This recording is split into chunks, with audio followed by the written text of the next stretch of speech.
Hello everyone. Today I will discuss D2 label deduction, which is a travel deduction. If you are employee, you work in a company and you have incurred some expense for travel purposes, which can be train, ferry, bus, or even flight expenses, domestic or international, or even local travel, whether you can claim it or not. Now there are few rules for that, if you can claim it or not. First of all, home to work and work to home, that is not a work related travel, so that expense is not claimable, it's not deductible. So that's why I've crossed it out. You cannot claim that as a deduction.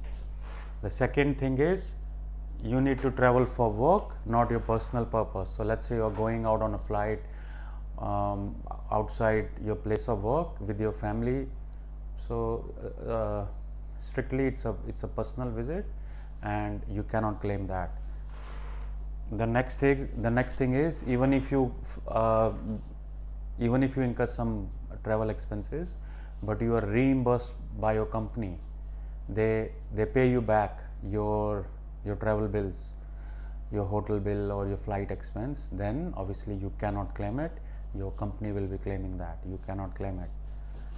Third thing is, you need to keep some records. Records is why did you travel, and you need to keep invoices of all the travel, your hotel bill, your meals, your flight bills, those things you have to keep a record. You need to keep a copy of that.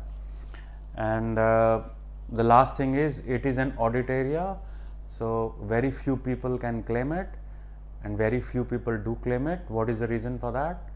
There are two reasons. One reason is, mostly people don't travel for work, means to meet clients or anything like that. Even if they do travel, then most of the time it is reimbursed, that expense is reimbursed by the company, so the employee cannot claim it. The company will be claiming it for that travel. Thank you for watching.